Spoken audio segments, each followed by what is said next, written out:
اللہ اکبر. آپ کے والد ماجد بھی بڑے اپنے وقت کے عابد و زاہد ہیں، تقوی و طہارت کے امام ہیں، اور وادی میں ایک خنڈرات وادی میں آپ کئی دنوں کے بھوکے ہیں. آپ نے دیکھا کہ بھوک کی شدت ہے، آپ وضو کرنے کے لیے دریا کے کنارے آپ بیٹھ گئے. تو بیٹھ گئے تو بڑا مشہور واقعہ ہے، بیٹھ گئے تو دیکھا بھوک کی شدت ہے، ایک سیب بہہ کے آ رہا ہے، ایک سیب بہہ کے آ رہا ہے. بھوک کی شدت سی، اس سیب کو اٹھاتے ہیں اور آپ کھا لیتے ہیں. لیکن جب پیٹ میں وہ سیب گیا تو خیال آیا، ذہن میں حرکت پیدا ہوئی، دماغ میں فکر میں یہ خیال آیا، ارے میں نے تو بغیر اجازت کے یہ سیب کھا لیا ہے. یہ واقعہ بتانا مقصود نہیں ہے، واقعے سے ہمیں جو سبق ملتا ہے، درس ملتا ہے، وہ سمجھنے کی ضرورت ہے کہ سیب کھا لیتے ہیں بغیر اجازت کے، لیکن چلتے اب دماغ ذہن میں خیال آتا ہے کہ میں نے بغیر اجازت کے یہ سیب کھا لیا ہے، آخر یہ سیب کس کا تھا نہیں معلوم. اب دریا کے کنارے چلتے چلتے پہنچتے ہیں تو دیکھا ایک باغ ہے سیب کا، اس کی کچھ ٹہنیاں دریا میں لٹک رہی ہیں. سوچ لیا، سمجھ لیا کہ یقیناً ہو کہ اسی باغ کا وہ سیب ہے. باغ میں داخل ہوئے، مالک باغ سے ملے، اور ملنے کے بعد معروضہ پیش کیا اور کہا کہ میں نے غلطی سے آپ کے باغ کا ایک سیب کھا لیا ہے، میں وضو کر رہا تھا اور سیب بہتا ہوا آ رہا تھا، مجھے سخت بھوک لگی تھی، شدت کی بھوک تھی، میں نے آپ کے سیب کو بغیر اجازت کے کھا لیا. اللہ اکبر. جو باغ کے مالک تھے وہ بھی اللہ کے بڑے محبوب و پسندیدہ بندے تھے. ان کی نظر یہ دیکھ رہی تھی کہ یہ ایک معمولی سا سیب ہے جو بہہ رہا ہے، اس نے اپنے ہاتھوں سے میرے باغ سے توڑا بھی نہیں ہے، لیکن اس کی معافی کے لیے یہ میرے پاس آ گئے. اللہ اکبر. وہ سمجھ گئے کہ یہ بندہ جو ہے یہ اللہ کا بڑا ہی محبوب ہے، یہ خوف الہی اس کے سینے میں ہے، تقوی و طہارت کا یہ امام ہے، اللہ کا خوف، اللہ کی خشیت میں یہ محو ہے. پرکھ لیا، اور پرکھنے کے بعد آپ نے پوچھا کہ یہ سیب کی معافی اس وقت تک نہیں ہوگی جب تک کہ تم میرے باغ کی 12 سال تک نگہبانی نہیں کرتے. 12 سال باغ کی سیرابی کرو، اور 12 سال باغ کی سیرابی فرمایا، اور اس کے باوجود معافی نہیں ملی. معاف کرنے کے لیے جب گئے تو کہا ایک اور شرط ہے میری. وہ کیا شرط ہے؟ اور کہا میری ایک بچی ہے، اس سے تمہیں نکاح کرنا ہوگا. اب اندازہ لگائے، ایک سیب بہتا ہوا کھایا تھا، معافی کے لیے پاس پہنچے تھے کہ کہیں رب نہ پوچھ لے کہ کس کی اجازت سے کھایا ہے. آج تو ہم بڑی بڑی چیزیں ہضم کر جاتے ہیں اور ڈکار بھی نہیں لیتے، بڑی بڑی چیزیں ہضم کر رہے ہیں بغیر اجازت کے. دل جہاں بولا وہاں گھس گئے، جہاں بولا وہاں کھا گئے.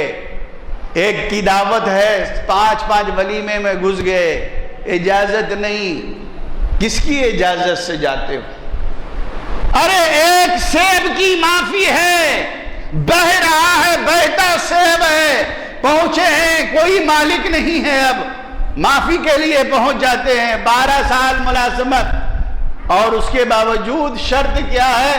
بیٹی ایسی ہے جس سے نکاح کرنا ہے، وہ اندھی ہے، بہری ہے، گونگی ہے، چلتی بھی نہیں، پیر سے لنگڑی بھی ہے، تمہیں اس سے نکاح کرنا ہے. اب آپ بتاؤ کوئی نوجوان آج کا تیار ہوگا ہمارا معافی کے لیے؟ سیب ایک کھایا ہے، اندھی سے شادی کرنے، گونگی سے، بہری سے، لنگڑی سے شادی کرنے تیار.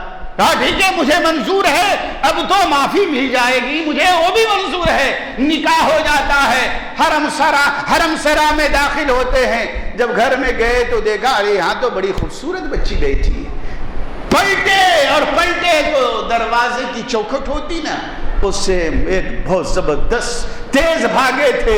ایک سیب کی معافی، ایک سیب کھایا تھا، اس کی سزا اتنی بڑی مل رہی ہے. ارے یہ تو منقوہا کے علاوہ کوئی اور ہے. تیزی سے پلٹے، سر لگ گیا، چوکھٹ میں پھٹ گیا، سر پھٹ جاتا ہے، اللہ اکبر۔ اور جب سر سے خون بہ رہا ہے، باہر عبداللہ سومئی بہت بڑے بزرگ تھے، وہ آپ کے سخسر تھے جس سے نکاح ہوا تھا جن کی بیٹی کا، مل گئے، کہا کیا ہوا شہزادے، باہر کیسے آ گئے؟ کہا آپ نے جو شرط لگائی تھی وہ شرط کے مطابق وہاں بچی موجود ہی نہیں ہے۔ ارے وہاں تو آنکھیں بھی ہے، وہاں زبان بھی ہے، وہاں پیر بھی سلامت ہے، وہ تو حسین و جمیل ہے، وہ میری منکوحہ کے علاوہ ہے، میں نے جس سے نکاح آپ نے کیا اس کے علاوہ کوئی دوسری بیٹی ہے۔ کہا شہزادے یہ تو تم نے خیال کیا کہ تیری منکوحہ نہیں ہے، یہ یہی میری بیٹی ہے، یہی تیری منکوحہ ہے۔ اللہ اکبر۔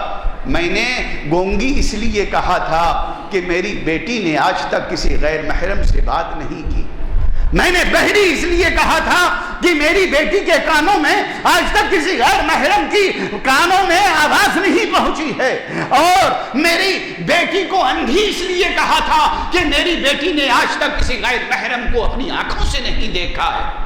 آج ہمارا کیا حال ہے؟ روڈ پہ چلتے ہیں، کوئی عورت نظر آ جائے، بچی نظر آتے تو ہم گھورتے ہیں، دیکھتے ہیں۔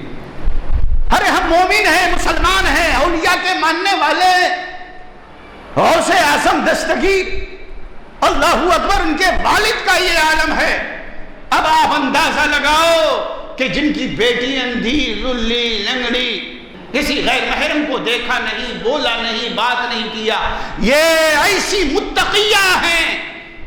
عبداللہ سومئی کی شہزادی اتنی متقی ہے، اور غوث اعظم جیلانی کے والد سیب کی معافی کے لیے گئے تو ایسے تقوی والے اور طہارت والے ہیں۔